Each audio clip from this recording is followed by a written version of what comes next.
so we are in chapter 5. Here are the contents. So not all polygenic traits show continuous variation.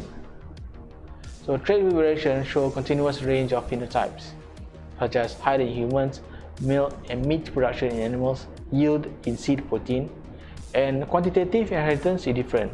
Quantitative, you can count. Quantitative traits display continuous variation, measured and described in quantitative terms such as quantitative inheritance. Polygenic is varying phenotypes result from input of many genes.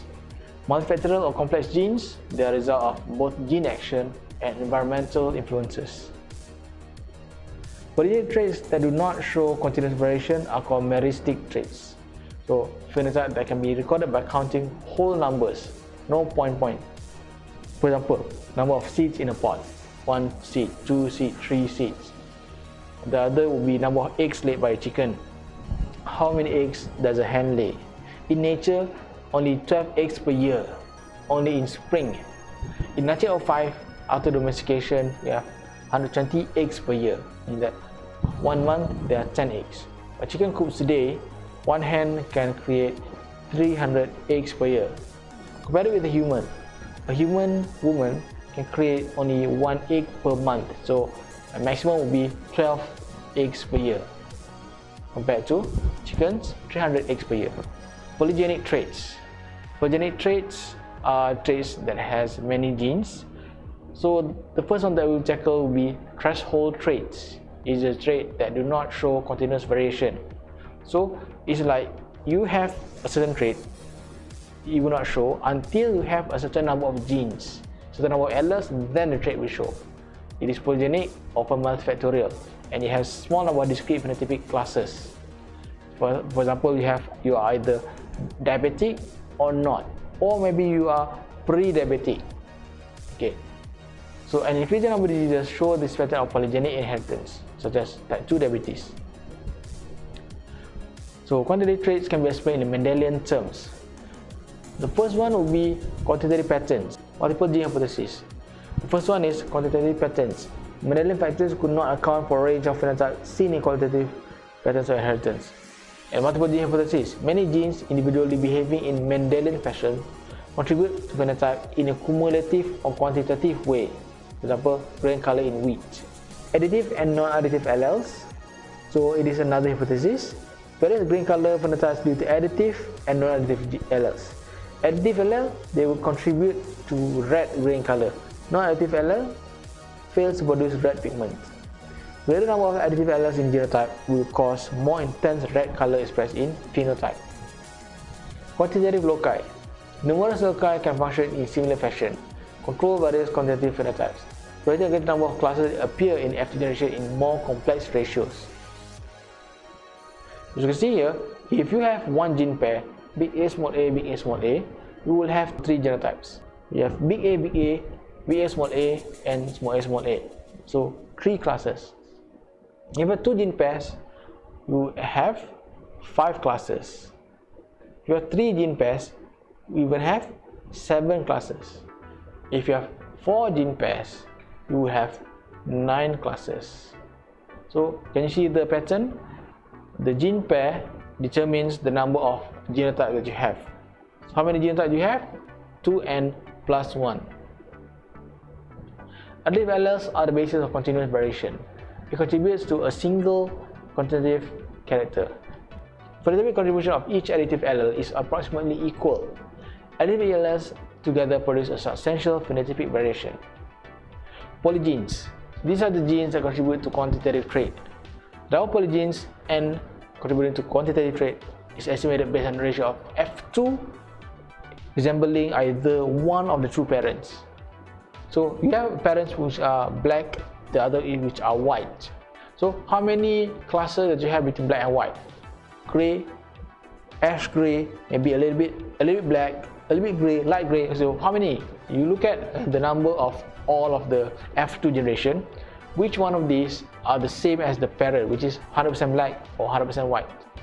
Okay, so how to know is 1 over 4 power of n. That's the ratio of F2 individuals expressing either extreme phenotype. So if you have n1, there will be 1/4 individuals expressing either extreme phenotype and 3 distinct phenotypic clusters. The parent will be big A, big A and small a, right? Okay, when they marry together, you have big A, small a, big A, small a. Then when this F1, they cross together, what do you get? Big A, big A, big A, small a, big A, small a, small a, small a. So after all of this, how many do you think will display either big A or big A, small a? How many? 1/4. 1/4 will be big A. The other 1/4 will also be small a. Same goes with 2. If you have AABB. Okay, so if you draw a Punnett square, the topmost, what you get? Big A, B. The bottommost is 1 small a, small b. So after all of these 16 boxes, out of all of these 16 boxes, what you get? Only one of these boxes will be the same as the original, which is big A, big B, or small a, small b. Polygenes. So you have low number of polygenes. Number of additive loci can be estimated from the total number of possible phenotypes. So it is 2n plus 1. So this is what's called a normal distribution. So in polygenic traits measure in large sample and representative individuals of a population. So the data will always be like this. You have a bell curve shape when plotted as a frequency histogram. More people in the middle, where the majority is, less people at the extremes, mean that too tall or too short. The mean is information on where the central point lies along the range of measurements. It gives you the quantitative trait. The mean X is the arithmetic average of set of measurements. Variance is the average square distance of all measurements from the mean, provides the information of the spread of data around mean. Mean that the bigger the variance, the bigger the spread. If the variance is big, then the data will be kind of like a small hill, small bump. But if the variance is small, then the data will be like a mountain, very sharp, very tall, but less spread. Standard deviation, S. It is the square root of the variance. 95% of all values would fall under this S value. Standard deviation can be interpreted from the form of probability. Standard error of the mean is the error between the mean determined for multiple sample. Means that if you measure multiple populations, what is the difference between this population and the other population's mean? So the value of this mean must be smaller than the standard deviation. Now we move to R, covariance statistic. It measures how much variation is common between two quantitative traits. Correlation coefficient R can standardize covariance. It indicates if two traits both increase or decrease together. If R is positive, means that if A increases, B increases. But if both of these go separate ways, if A increase, B decrease, or vice versa, you can say that the R is negative. So R is for correlation. Okay, let's make an example. Tomato weight. This is a distribution of F1 and F2 derived from the theoretical cross. Analysis of quantitative trait. Tomato fruit, P1 average is 6 ounces. P2 average is 18 ounces. Average for F1, you get 12.04. How you calculate the mean. F1 variance, 1.29. F1 standard deviation is 1.13. F2 average, 12.11. F2 variance is 4.27. F2 standard deviation is 2.06. Genes versus environment. Heritability values. Heritability is the proportion of total phenotypic variation due to genetic factors. It does not indicate how much of the trait is genetically determined to the extent of which an individual phenotype is due to genotype. So, heritability estimate will be the proportion of phenotypic variation attributed to genetic variation within a certain population in a particular environment. So, heritability mean of 0.65 human height.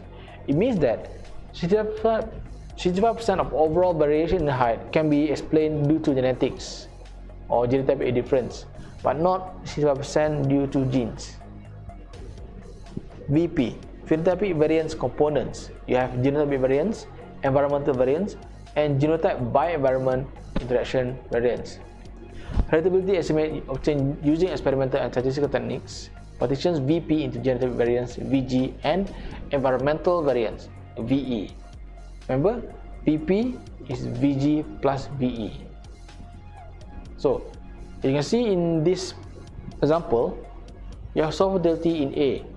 Variety A and variety B, they are quite different.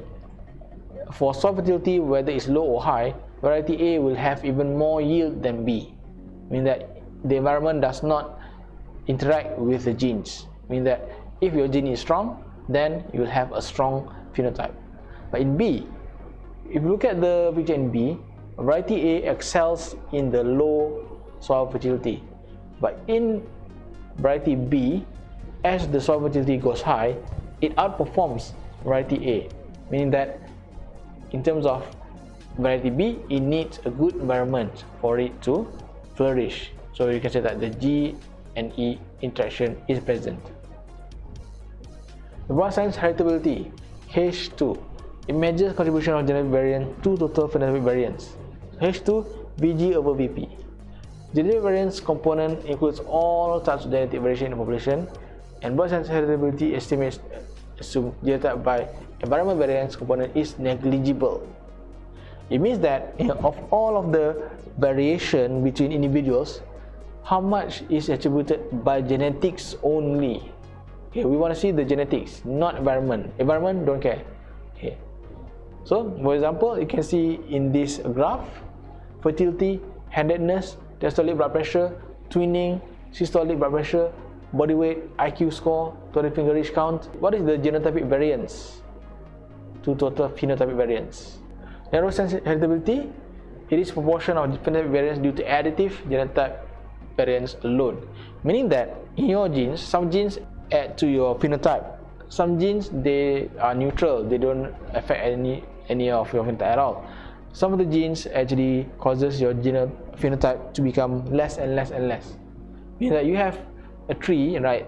Okay, if you have additive variance for the leaf color, it will be so green. But if you have a subtractive gene, it will make it quite less green in color. It will be kind of like pale green or nearly white. So in narrow sense heritability, we want to measure based on the greenness of the tree. So how many of the phenotypic variance due to additive genotypic variance alone? We can divide it into subcomponents. Three kinds of gene action: additive variance, dominance variance, and interactive variance. Additive variance, it is genotypic variance due to additive action of alleles at quantitative trait loci. And then you have dominant variance, deviation for additive components that results when the genetic expression in heterozygous is not precise. Interactive variance, deviation from additive components that occurs when two or more loci behave epistatically. This one is artificial selection. So now we are moving from nature to human controlled variation. Artificial selection is fast and easy. You just select whatever criteria you want, specific individual, and let them breed. And the ones that you do not want breeding, you just kill them. You just delete them from gene pool. So artificial trait selection can be polygenic and multifactorial. Okay, so usually for nature will only select the strongest. Okay, maybe the strongest will survive.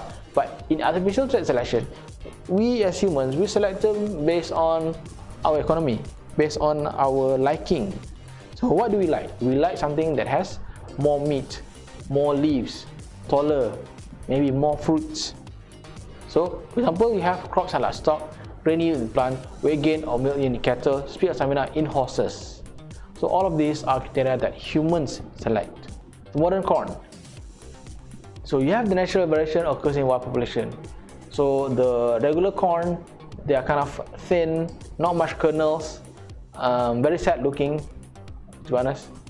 And then the seed of the next generation are chosen only from the individuals with the most desirable traits. The longest, the one with the most kernel, the thickest. So this process is repeated for several generations. So for several generations, you only select the thickest, the heaviest. Over time, the quality of the crop increases.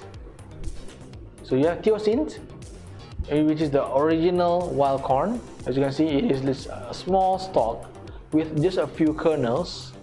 You can even cook popcorn with this. Then you have intermediates, which is a little bit fatter.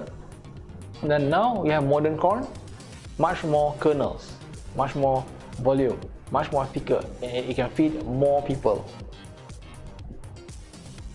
Realized heritability. Heritability is selective breeding estimate potential success for artificial selection. For example, artificial selection for increased oil content in corn, in that you actually want what they expected. Right? If you want something with a positive outcome, you want that outcome.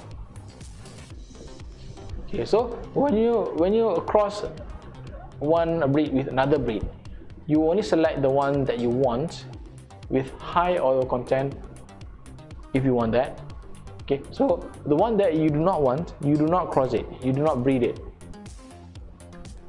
Okay, so estimates of narrow sense heritability are expressed as potential values of traits among different organisms. So in this case, all of these are estimates of heritability for different traits. For mice, tail length is 60% heritable, body weight is 37, litter size is 15, meaning that the lower the heritability trait, means that most of these percentages actually come from environment. Okay, for example, for mice, if the conditions are too hot, the litter size or the amount of babies that they will produce will be less, 1 or 2 babies at all.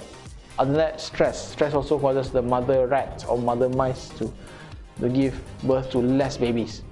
Chickens, body weight, egg production and hatchability.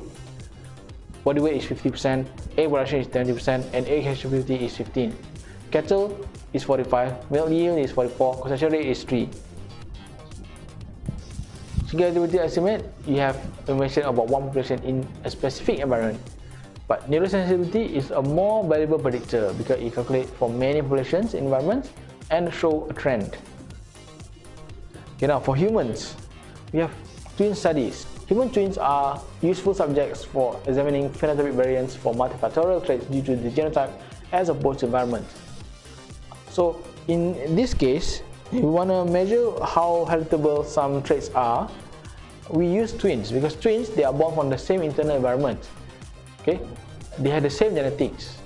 Which one of these actually change over time? Which one of these stay over time?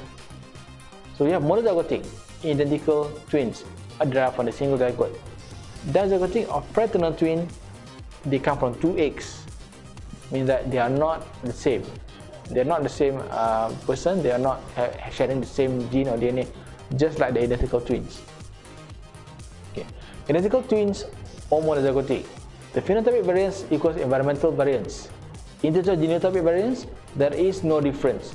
They are actually the same copy-paste DNA. They are originated from the same egg, but it's split into 2, so they have the same exact DNA and the same exact environment internally that they go up from. Fraternal twins or dizygotic, you have phenotypic differences represent environmental variance and half genotypic variance. Means that if they have a difference, the difference are from their own genotypic variance and also the environmental variance. Since they only share half of their alleles together because they are coming from the same parent, they only have half of the genotypic variance. So for identical twins, environmental difference creates phenotype difference. So Jennifer Karens are identical twins born with genes that absorb the fats twice as fast as the average person. So Jennifer eats low fat food which are healthy, so the obesity genes are not triggered. So Karen, she eats fatty unhealthy food, so it triggers her obesity genes, she becomes obese. So this is a case of the Colombian twins Jorge and Carlos switched with William and Wilbur at birth. Okay, so Jorge and Carlos, both of these are twins. They have the same exact genetics, but one was raised in the city, the other was raised in the country. So Jorge and Carlos, they have high-paying intelligent jobs compared to William and Wilbur, because William and Wilbur, they live in the country. So although William and Jorge, William and Jorge have the same genetics, but environmentally they are different. It makes them grow differently. Okay, so what about human broad-sign heritability? So the estimate provided by comparison of phenotypic variance for the same trait in identical and fraternal twin sets. Concordance. Twins are concordants for a given trait. Either both or neither express the trait. So if one has that trait, the other must also have the trait if it is genetic. So discordant means that one twin will express one trait but the other doesn't. Comparison of concordant values, monozygotic versus dizygotic, gives potential value for heritability assessment. So limitation in twin studies: by the time they are born, MZ twins or monozygotic twins do not necessarily have the identical genomes. Gene expression pattern in MZ twins change with age, and this leads to phenotypic differences.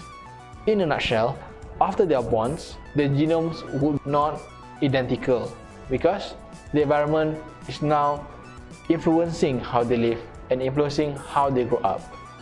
Okay, so gene expression would change with age. So now, QTL mapping. QTLs or quantitative trait loci are multiple genes contributing to a quantitative trait. It involves finding association between DNA markers and phenotypes. QTL mapping is a distributed selection over many generations, highly divergent and secreted. So you can see here, parent 1 and parent 2. Okay, parent 1, you have red. It creates a lot of hair on the leaves. Parent 2, blue. Very small number of hair, very sparse hair. Okay. And then F1, you get one blue and one red. So it becomes kind of medium, not really sparse, not really thick. Okay, so in the F1 generation over to F8. In F8, now we have a lot of combinations. More red, more blue, or stripy red and blue. So if you look at the mean phenotype in each generation, you have something with less blue and more red. Okay, so QTL mapping, DNA marker linked to QTL. Correlation between phenotypic expression of traits with different genotypes is indicated by DNA markers in F2 QTL mapping population. So when many QTLs for a given trait are located, a genetic map will give position of the genes involved on many chromosomes. For QTL mapping, we use it for agriculture, corn, rice, wheat and tomatoes. Livestock, we use it on cattle, pigs, sheep and chickens. So we have identified some QTLs for tomato and maize. So there are QTLs for soluble solids, fruit mass, fruit pH, growth, leaflet shape, height. For maize, we have identified the QTLs for height, leaf length, grain yield and number of years. Meaning that now we have identified the QTLs, we can control or we can select the one that has the certain trait. So in QTL study, it is a study of mapping and characterizing the quantitative traits. So in this case, in tomato, including fruit shape and weight. So there are 28 QTLs for the tomato. So for example, the gene for controlling the fruit weight is controlled by ORFX. So it is responsible for about 30% of the variation in fruit weight. More ORFX, it will be much more heavier. Expression QTLs. So this is a very important tool in identifying genes that cause complex diseases. So you use expression QTL in GWAS, genome-wide associated studies. So using this study, we have found the loci for asthma, susceptibility and pulmonary diseases. So how was GWAS done? You collect all of the DNA from the patients and then it will be your reference. Then for non-patient, you collect their DNA and compare. What is the difference between the SNP of the non-patients and patients? What is different? So you are kind of like playing the game of find the difference, circle the difference. Okay, you are given two pictures and then look at the difference between two pictures. So we do this to discover SNPs associated with diseases. The end.